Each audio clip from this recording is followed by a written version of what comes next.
This program sponsored by Marwadi University, Rajkot, Gujarat. Join Global Campus for a 360-degree education. నమస్కారం, welcome to I dream. నేను మీ విజిత. ప్రస్తుతం మనతో పాటు ఉన్నారు శ్రీ విద్యా ఉపాసకులు, ప్రముఖ జ్యోతిష్యులు గుండెపూడి శివసుధీర్ శర్మ గారు. ఇప్పుడు గురుగారితో మాట్లాడి మనకున్న సందేహాలన్నింటినీ నివృత్తి చేసుకుందాం. నమస్కారం గురుగారు. శ్రీమాత్రే నమః. శ్రీ గురుభ్యో నమః. గురుగారు, సంకష్టహర చతుర్థి, ప్రతి కష్టాల నుంచి బయటపడేసేవాడు ఆ గణపయ్య. ఖచ్చితంగా మనం ప్రతి పూజలో కూడా ముందుగా ఆయనకే పూజ చేసిన తర్వాత ప్రతి కార్యక్రమం అనేది మొదలు పెడుతూ ఉంటాం. మరి ఈ సంకష్టహర చతుర్థి అనగానే ముఖ్యంగా గణపయ్యని పూజించాలని చెప్పి అంటుంటారు. నిజంగా గణపయ్యనే పూజించాలా? అసలు ఆ రోజు పూజా విధానం ఏ విధంగా ఉండాలి గురుగారు, తెలియజేయండి. శ్రీమన్మహాగణాధిపతయే నమో నమః. సంకష్ట అంటేనే అనుమానం అనేటువంటిది ఒక చాలామంది వాడేటువంటి పదం. సంకష్టము అంటే అటు ఇటు ఎటు పోలేక ఒక పని వస్తుంది, అది చేద్దామా వద్దా అనేటువంటి ఒక అనుమానం. అలాంటి అనుమానంతో ఎప్పుడైతే ప్రారంభిస్తారో ఆ పని మధ్యలోనే ఆగిపోతూ ఉంటుంది. ఏదైనా సంపూర్ణమైనటువంటి విశ్వాసంతో, ఆత్మవిశ్వాసంతో మనం ఒక పని ప్రారంభించాలి. గణపతికి ఉండేటువంటి లక్షణం ఏమిటి అంటే ఆయనలో ఉండేటువంటి అవయవ స్వభావం ఒక్కోటి ఎలా ఉంటుంది. చెవులు విశ్వవంతం ఉంటాయి, అంటే ప్రపంచమంతా చెవులు ఉంటాయి, పెద్ద పెద్ద చెవులు ఉంటాయి. ఏది విన్నా సరే మైండ్లోకి ఎక్కించుకోమన్నా చెవులు చెప్తూ ఉంటాయి మనకి. అలాగే దంతాలు ఉంటాయి, నీ జ్ఞానం ఎంత షార్ప్గా ఉండాలో ఆ దంతం చెప్తూ ఉంటుంది. అలాగే తొండం, దేన్నైనా స్వీకరించగలిగినటువంటి శక్తి తొండానికి ఉంటాం కదా. అవును గురుగారు. అంటే మనం ఉండేటువంటి వాటిలో అక్కడ చూడండి, ఏదైనా పదార్థం వేస్తే దానికి ఏం కావాలో అది మాత్రమే ఏనుగు తీసుకుంటాం. అంటే మంచిని మాత్రమే స్వీకరించు అని చెప్పడం అనేది తొండానికి ఉండేటువంటి స్వభావం. అలాగే ఉదరం, ఉదరం అంటే విశ్వం. గ్లోబ్ ఎలా ఉంటుంది మనకి? రౌండ్గా ఉంటుంది. ఆయన పొట్ట కూడా అలానే ఉంటుంది కదా. అంటే విశ్వంలో ఉండవలసినటువంటి లక్షణాలు ఏవైతే నీలో ఉండాలో, మనిషికి ఉండాలో అలాంటి లక్షణాలతో జీవించు అని చెప్పి ఉదరం చెప్తూ ఉంటుంది. అంటే ఆయనలో ఉండేటువంటి ప్రతి ఒక్క అవయవం కూడాను మానవ జాతికి ఒక్కొక్క సందర్భంలో ఇలా ఉండాలి, ఇలా ఉండాలి అని చెప్పి చెప్పగలిగినటువంటి లక్షణాలు కలిగినటువంటి అవయవ స్వభావం ఆయనది. ముఖ్యంగా ఆది పూజ్యో వినాయక. మనం ఏ పూజ చేసినా వినాయకుడికి పూజ చేస్తాం.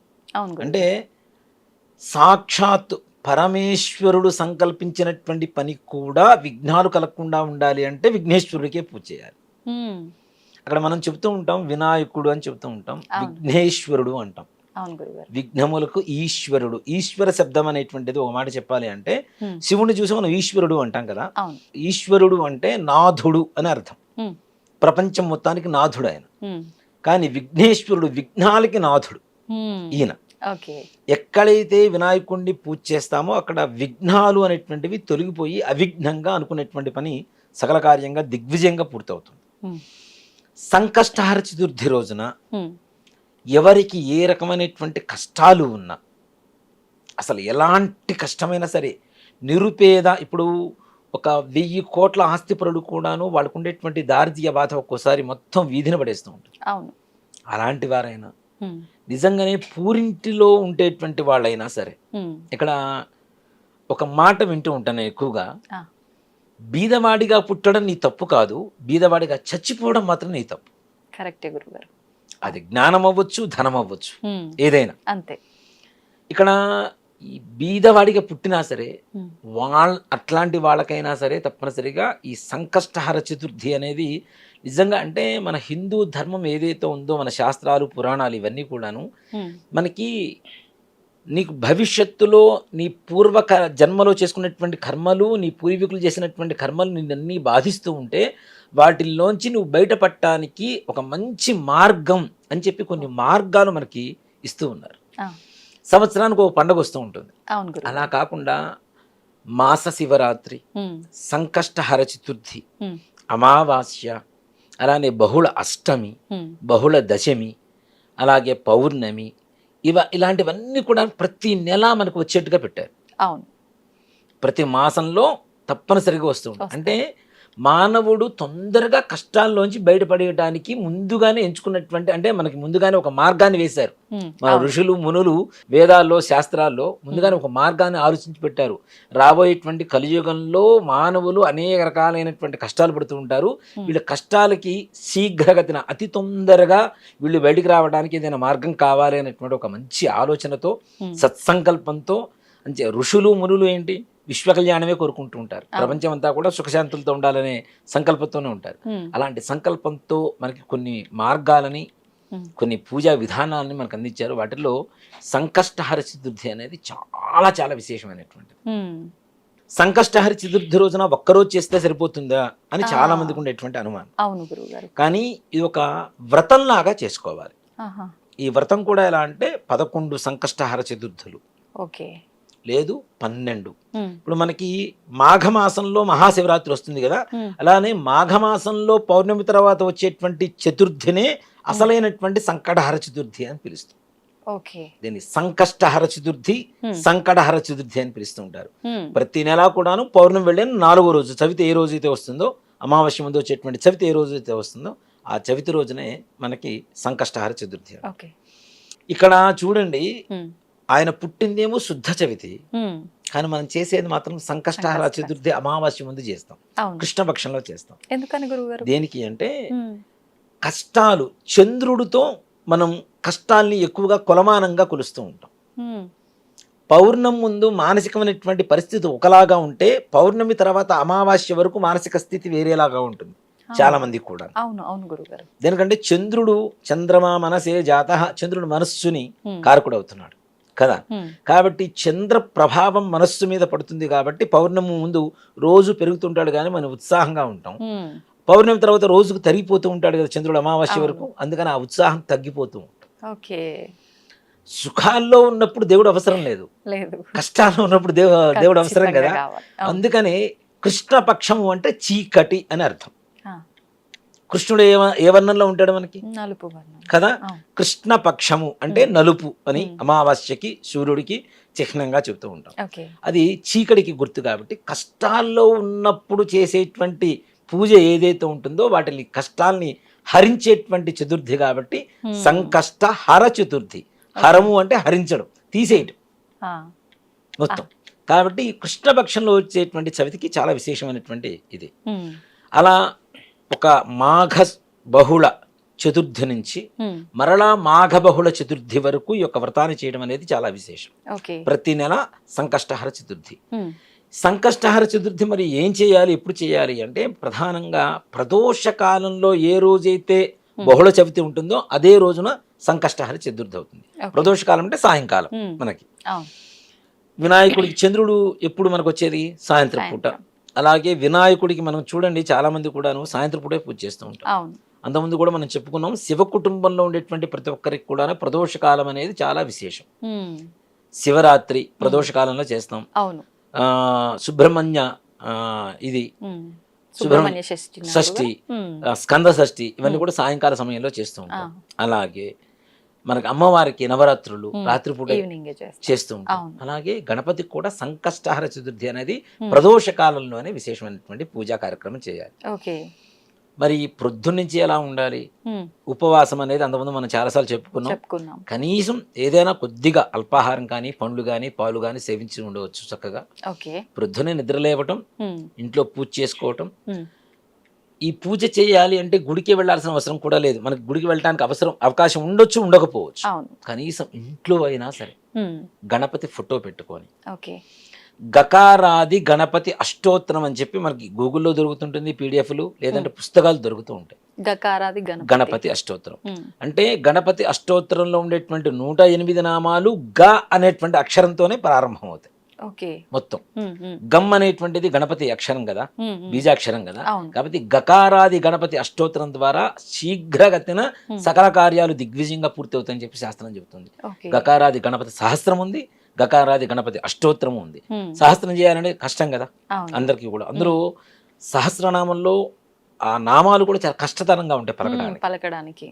కాబట్టి గణపతి అష్టోత్తరం లేదు, మాకు ఇంగ్లీష్ మీడియం తెలుగు మీడియం కాదు, మాకు అష్టోత్తరం కూడా చదవటం రాదు, కనీసం ఆడియోతో అయినా సరే మనం పూజ చేసుకోవచ్చు చక్కగా.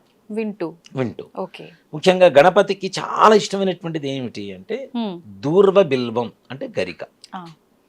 గరిక అనేది మనం పూజ చేస్తూ ఉంటాం. పచ్చి దర్భ దొరికింది అనుకోండి, ఓకే, పచ్చి దర్భ దొరికితే దాంతో చేస్తే ఇంకా విశేషం. ఇంకా మంచిది. కానీ పచ్చి దర్భ మనకి అందుబాటులో ఉంటుందా? ఉండదు. గరిక అయితే ఎక్కడ కావాలంటే అక్కడ ఉంటుంది. గరిక అంటే కేతుగ్రహానికి ప్రీతికరమైనటువంటి ఒక వస్తువు. ఓకే. కేతువుకు పూజ చేయాలన్నా, కేతుగ్రహానికి హోమం చేయాలన్నా దర్భతోనే చేస్తూ ఉంటాం. అంటే ఆయనకి ఇష్టమైనటువంటి ద్రవ్యం కాబట్టి. ఇక్కడ గణపతి కేతుగ్రహానికి అధిపతి. ఓకే. గణపతి. మరి కేతుగ్రహం అంటే ఏమిటి? ముఖ్యంగా మనకి ఏదైతే ఈ సహస్రారం ఉంటుందో దీనికి అధిపతి కేతు అవుతున్నాడు. అంటే జ్ఞాన సాధకుడు, కార్య సాధకుడు కేతు అవుతున్నాడు. ముక్తి సాధకుడు, కామ్య సాధకుడు, యుద్ధకారకుడు, ఇవన్నీ కూడా కేతువే అవుతూ ఉంటాడు. కేతుగ్రహానికంటే కూడాను ఇప్పుడు నేనున్నాను, మా అమ్మగారిని గౌరవిస్తే నేను ఆటోమేటిక్గా పనిచేసి పెడతా ఎవరికైనా. అవునా? మా నాన్నగారిని గౌరవించినా నేను ఎవరికైనా పనిచేసి పెడతా. కేతువు మనకి తొందరగా శీఘ్రగతిన ఆయన అనుగ్రహం కలగాలి అంటే ఆయనకి ఇష్టమైనటువంటి ద్రవ్యంతో ఆయనకి అధిపతి అయినటువంటి మూలాధారానికి అధిపతి అయినటువంటి గణపతికి పూజ చేయడం ద్వారా తొందరగా మనకు పనులు అవుతాయి. ముఖ్యంగా కేతు అంటే సర్పాకారం. మనకి చూడండి, బ్యాక్ బోన్ దగ్గర నుంచి ఇది మొత్తం చూసుకుంటే సహస్రారం ఇక్కడికి వచ్చేసరికి పాములాగా ఉంటుంది. అవునా? ఈ కేతువు ఎప్పుడైతే ఈ సహస్రారంలో మనకి ఉండేటువంటి జ్ఞానం వికసింపబడుతుందో ఆటోమేటిక్గా అనుకునేటువంటి సకల కార్యాలు దిగ్విజయంగా పూర్తి చేయగలుగుతాం. ఏకాగ్రత కలుగుతుంది. ఏది కోరుకోవాలో తెలుస్తుంది. క్లారిటీ వస్తుంది. ఇందాక చెప్పా కదా, సంశయాత్మకమైనటువంటి ఒక పరిస్థితిలో ఉండకుండా ఒక క్లారిటీతో ఆత్మవిశ్వాసం పెరుగుతుంది గణపతికి పూజ చేయడం ద్వారా. మనం చెప్పుకునేటువంటి సంకల్పం, అది సంతానం కావచ్చు, వివాహం కావచ్చు, లేదా రుణ బాధలు కావచ్చు, మంచి ఉద్యోగం కావచ్చు, ఏ పనైనా సరే మనం అది ఇది అని చెప్పడానికి ఏం లేదు. ఏ పని అనుకున్నా సరే పిల్లలు కూడా చేయొచ్చా గురుగారు చదువు విషయంలో? తప్పనిసరిగా పిల్లలు అంత శ్రద్ధగా చేయాలంటే, పొద్దునుంచి ఉపవాసం ఉంచాలంటే వాళ్ళని కష్టం. వాళ్ళ బదులు వాళ్ళకి ఇంట్రెస్ట్ ఉండి వాళ్ళు చేసుకుంటే బ్రహ్మాండంగా చేసుకోవచ్చు.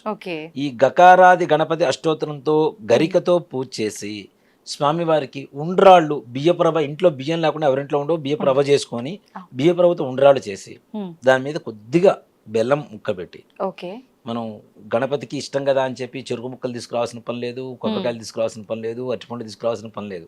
ఇంట్లో ఉండేటువంటి ఈజీగా ఉండేటువంటి ద్రవ్యాలు ఈజీగా తొందరగా వండుకునేటువంటి అవకాశం కూడా ఉంటుంది. బియ్యప్రభను ఉడకబెట్టి కొద్దిగా పచ్చిపప్పు, వాము వేసేసి ఉడకబెట్టేసి వాటిని కొద్దిగా చిన్న చిన్న ఉండ్రాళ్ళు చేస్తే స్వామివారికి సరిపోతుంది కదా. దాని మీద అన్నిటికంటే ఆయనకి ఇష్టమైనటువంటి ద్రవ్యం ఏంటంటే బెల్లం, మధురం. ఈ బెల్లాన్ని పెట్టేసి స్వామివారికి నివేదన చేసి ధూపం, దీపం, నైవేద్యం చేసి ఆ యొక్క ప్రసాదాన్ని మనం స్వీకరించడం ద్వారా, ఇది కూడా ప్రదోష కాలంలో మాత్రమే, సాయంత్రం 5:45 నుంచి 6:45 వరకు ఉండేటువంటి సమయాన్ని ప్రదోష కాలం అంటాం, సంధ్యా సమయం అంటాం కదా. అక్కడ కూడా చూడండి, సంధ్యా సమయంలోనే పూజ చేయమని చెబుతున్నాం మనం. దాన్ని అసుర సంధ్య వేళ అంటాం. అసురులు అంటే రాక్షసులకు సంధ్య వేళ. అది ఒక మాట చెప్పాలంటే ఆ సమయంలో దీపం పెట్టడం ద్వారా మనకి రాక్షసులంతా కూడా వెళ్ళిపోతారు. అంటే అజ్ఞానం అనేది పోతుంది, చీకటి పోతుంది, జ్ఞానం వెలుగుతోంది దీపం ద్వారా. మన జ్ఞానం అనేది తొందరగా వికసింపబడుతుంది గణపతికి పూజ చేయడం ద్వారా. తద్వారా మనం అనుకునేటువంటి సంకల్పం ఏదైనా సరే, ఇది చాలా మంది నన్ను కొన్ని విషయాలు అడుగుతున్నప్పుడు, మా దేవుడు ఏది కోరుకుంటే అది ఇస్తాడు అని చెప్పి ఇతర మతాల వాళ్ళు కొంతమంది నాతో వాదిస్తుంటారు. మీ దేవుడు ఏది కోరుకుంటే అది ఇస్తాడేమో, నా దేవుడు నాకేం కావాలో ఆయన కోరుకొని నాకు ఇస్తాడని చెప్తానే. అంతే కదా. ఇతర మతాల వాళ్ళు కోరుకుంటే ఇస్తాడేమో. నా దేవుడు ఏంటి, మన దేవుడు మనకి, మన హిందూ ధర్మంలో ఉండేటువంటి దైవత్వానికి ఉండేటువంటి లక్షణం ఏంటంటే, మనకి ఏం కావాలో ఆయనకి తెలుసు, ఎప్పుడు ఇవ్వాలో తెలుసు, ఎలా ఇవ్వాలో తెలుసు, ఎంతవరకు ఇవ్వాలో తెలుసు. మనం కోరుకున్నదే కోరిక కాదు, మనకు భగవంతుడు ఏది ఇవ్వాలనుకున్నాడో సంకల్పం చేశాడో అదే సంకల్పం. కాబట్టి ఇలాంటివి చేయడం ద్వారా తప్పనిసరిగా ప్రతి సంకష్టహర చతుర్థికి ఇలా 13 నెలలు వస్తుంది. మాఘ బహుళ చవితి నుంచి మరలా మాఘ బహుళ చవితి వరకు, అంటే 13 సంకష్టహర చతుర్థులు వెళ్ళిపోతాయి. 13వ చతుర్థి రోజున ఏదైతే మరలా మాఘ బహుళ చతుర్థి వస్తుందో, సంకష్టహర చతుర్థి, ఆ రోజున మీరు ఉద్యాపన అంటారు, వ్రత ఉద్యాపన ఓకే. మనం మొట్టమొదటిగా సంకల్పం తీసుకునేటప్పుడే మనం తప్పనిసరిగా ఇన్ని రోజులు చేస్తాం, ఇన్ని మాసాలు చేస్తాం అని చెప్పి, అంటే మనం చూస్తున్న 13 మాసాలు చేయమని, కనీసం 11 మాసాలు చేసేవాళ్ళు ఉంటారు, 5 మాసాలు కూడా అలా చేసుకోవచ్చు. కూడా చేసుకోవచ్చు. మనకు ఉండేటువంటి అవకాశాన్ని బట్టి ఓకే. ఆరోగ్య పరిస్థితిని కూడా మనం ఆలోచించాలి కదా. అవును. కాబట్టి 3 మాసాలైనా సరే. ఆ 3వ మాసం ఉద్యాపన అంటారు. వ్రతం అనేది ఒక దీక్ష తీసుకున్న తర్వాత దాని ఉద్యాపన కూడా తప్పనిసరిగా చేయాలి. అంటే సంపూర్ణమైంది ఓకే. కాబట్టి నువ్వు నాకు ఇవ్వవలసినటువంటిది నువ్వు ఇవ్వు నాయన అని చెప్పి ఆయనకి మనం పరిపూర్ణంగా కోరుకోవడం. ఓకే. ఈ ఉద్యాపన అనేది ఎలా అంటే ఒక మనకి పేలాల గంప అని చెప్పి మనకి పెళ్లి కూతుర్లను పెట్టుకొని తీసుకొని వస్తూ ఉంటారు పెళ్లిళ్లలో. అవును. అలాగే వెదురు అంటే వెదురు వెదురు బద్దలతో తయారు చేస్తూ ఉంటారు, అవును. వెదురు గంప అంట. అలాంటి గంప ఒకటి తీసుకొని, అది మీకుండేటువంటి అవకాశాన్ని Size బట్టి ఎంత? చిన్నదా పెద్దదా అనేది తీసుకొని ఓకే. దాని నిండా ఒడ్లు పోయాలి, ధాన్యం. ఆహా. ధాన్యం పోసి ఓకే. దాని మీద ఒక వస్త్రం ఉంచి, మారేడు దళాలు ఉంటాయి కదా మనకి, మారేడు దళాలు వెండివి బయట అమ్ముతూ ఉంటారు, ఓకే. అలాంటివి తీసుకొని ఒక 3 దళాలు తీసుకొని, అలాగే గణపతికి ఇష్టమైనటువంటి పండ్లు ఏంటంటే మనకి రేగు పండ్లు అంటాం. రేగు పండ్లు కదా, అవి ఏ సీజన్ పడితే ఆ సీజన్ మనకు దొరకవు. అవును. సమ్మర్లో తప్పనిసరిగా దొరుకుతాయి. మనకి ఫిబ్రవరిలోనే దాదాపుగా మనకి మాఘమాసం అనేది వస్తుంది. ఆ సమయంలో మనకి రేగి పండ్లు దొరుకుతుంటాయి. అంటే భోగి పండ్లు పోస్తాం కదా మనం, అవును. కాబట్టి ఈ మాఘమాసంలో దొరుకుతాయి కొన్ని రేగి పండ్లు. అలాగే అవకాశం ఉంటేనే బంగారంతో తయారు చేసిన ఒక రేగి పండు. ఇవి దొరకని పరిస్థితి. ఇవి దొరుకుతాయి. దొరకని పరిస్థితుల్లో అది దొరికినా దొరకకపోయినా శక్తి ఉంటే సువర్ణంతో చిన్న రేగి పండు. గణపతికి 13వ బహుళ చవితి రోజున పూజ చేసుకొని, లేదా మీరు ఎన్ని మాసాలు అయితే సంకల్పం చేసుకుంటారో అన్ని మాసాలు పూజ చేసుకొని, సాయంకాల సమయంలో పూజ చేసుకొని, అవకాశం ఉంటే ఆ రోజున లక్ష్మీ గణపతి హోమం కూడా చేయించుకోవడం అనేది ఉత్తమమైనటువంటి మార్గం. తొందరగా లక్ష్మీ గణపతి, లక్ష్మి అంటే ధనం, గణపతి అంటే కార్యసిద్ధి, రెండు ఉంటే ఇంకా చాలు, ప్రపంచంలో అన్నీ ఉన్నట్టే కదా మనకి. కాబట్టి హోమం కూడా చేయించుకొని అవకాశం ఉంటే ఇవి బ్రాహ్మణుడి కూర్చోబెట్టి ఆయన కాళ్ళు కడిగి, పొద్దున్నుంచి ఆయన కూడా ఏమీ తినకుండా ఉండి, సాయంకాలం ఆయన ఇంట్లో వండుకోవడానికి కావాల్సినటువంటి స్వయం పాకం, ఈ ధాన్యం, ఈ మారేడు దళాలు, అలానే రేగి పండ్లు, ఇవన్నీ కూడా సంకల్పం చెప్పుకొని వ్రత ఉద్యాపన చేస్తున్నామని చెప్పి వ్రత కథ ఉంటుంది, చిన్న కథ, ఒక పేర వరకు ఉంటుంది. ఆ కథ చదువుకొని ఈ బ్రాహ్మణికి దానం ఇచ్చిన తర్వాత ఉద్యాపన మొత్తం సంపూర్ణమవుతుంది. అక్కడితో వ్రతం కంప్లీట్ అయిపోయింది. ఇంకా తదుపరి మనకు అవకాశం ఉంటే ప్రతి నెల చేసుకోవచ్చు, చేసుకోపోవచ్చు. కానీ ఒక వ్రత నియమంగా చేస్తే మాత్రం తప్పనిసరిగా గణపతి మనం అనుకునేటువంటి సకల సంకల్పాన్ని కూడాను చక్కగా నిర్విఘ్నంగా ముందుకు తీసుకువెళ్తాడు, చక్కగా సజావుగా సాగుతాయి. గణపతికి ఈ విధంగా పూజ చేస్తే వివాహం కానిటువంటి వారు కానీ, ఉద్యోగం రానటువంటి వారు కానీ, వాళ్ళు అనుకునేటువంటి సంకల్పం జరగలేదు అన్నవాళ్ళు కానీ ఎవ్వరు ఇంతవరకు నా దృష్టిలోకి ఎవరు రాలేదు ఈ విధంగా చేసిన వాళ్ళు. కాబట్టి గరికతో పూజ చేయటం, ఉండ్రాళ్ళు నివేదన పెట్టడం, బెల్లం కలిపి నివేదన పెట్టడం, ఇలా వ్రతంగా తీసుకొని చేయడం ద్వారా సంకష్టహర చతుర్థి వ్రతం సంపూర్ణమవుతుంది. ఉద్యాపన చేయడం ద్వారా గణపతి పరిపూర్ణమైనటువంటి అనుగ్రహాన్ని మనం పొందవచ్చు. ఆ రోజు మీరు అల్పాహారం తీసుకోవచ్చు అని అన్నారు కదా గురుగారు. కొంతమంది ఉపవాసమే ఉంటారు కదా, వాళ్ళు సాయంకాలం పూజ అయిపోయిన తర్వాత తినొచ్చా, మరుసటి రోజు తినాలా? లేదు, రాత్రిపూట భోజనం చేయొచ్చు, పూజ అయిపోయిన తర్వాత భోజనం చేయవచ్చు చక్కగా. ఇక్కడ ఒకటి చెప్తానమ్మా, మన హిందూ ధర్మం కూడా ఏంటంటే ఏదైతే మనం పూజ చేసామో పూజ చేసిన తర్వాత ప్రసాదం తీసుకోవాలని చెప్తున్నాం కదా, ప్రసాదం తీసుకుంటే ఉపవాసం పోయినట్టే కదా, మరి అట్లాంటి భోజనం చేయడానికి తప్పే ఉంది. అంతే. అక్కడ మనం వండుతుంది బియ్యప్రభ, అవునా? బియ్యప్రభ అంటే బియ్యంతోనే సమానం. స్వామివారి ప్రసాదం తీసుకుంటున్నాం, అక్కడ అన్నం తిన్నట్టే. కాబట్టి మరలా భోజనం చేయడం అనేది తప్పు కాదు, చెయ్యాలి కూడా. కడుపు మార్చుకోమని ఏ భగవంతుడు చెప్పడు, ఏ ధర్మము చెప్పదు. ఓ మాట చెప్పాలి అంటే అలా చెప్తే అది ధర్మం కూడా కాదు నన్ను అడిగితే. కాబట్టి ఏదో ఒకటి అల్పాహారం ఏదైనా ఉదయించి సేవించవచ్చు. సాయంకాలం తప్పనిసరిగా స్వామివారి ప్రసాదాన్ని, భోజనాన్ని తప్పనిసరిగా తినాలి. లోపల మనకి ఆత్మారాముడు ఉంటాడు, ఈ ఆత్మారాముని శోభ పెడుతూ మనం ఎన్ని పూజలు చేసినా ఏ రకమైనటువంటి ఉపయోగం అయితే ఉండదు. సంతోషం గురుగారు, నిజంగా ఎప్పటికప్పుడు టాపిక్ కొత్తగా ఎవ్వరు చెప్పినట్టు కాకుండా చాలా మంచిగా చెప్తారు మీరు. నిజంగా ఎక్స్ప్లెనేషన్ కూడా స్టార్టింగ్ నుంచి మనం ఏదైనా టాపిక్ తీసుకున్నాము అని అంటే మధ్యలో ఏదో ఒక డౌట్ వస్తూ ఉంటుంది, అసలు డౌటే లేకుండా స్టార్టింగ్ నుంచి ఎండింగ్ వరకు చాలా క్లియర్గా ఉంటుంది గురుగారు. ధన్యవాదాలు. శ్రీమాత్రే నమః. శ్రీ గురుభ్యో నమః.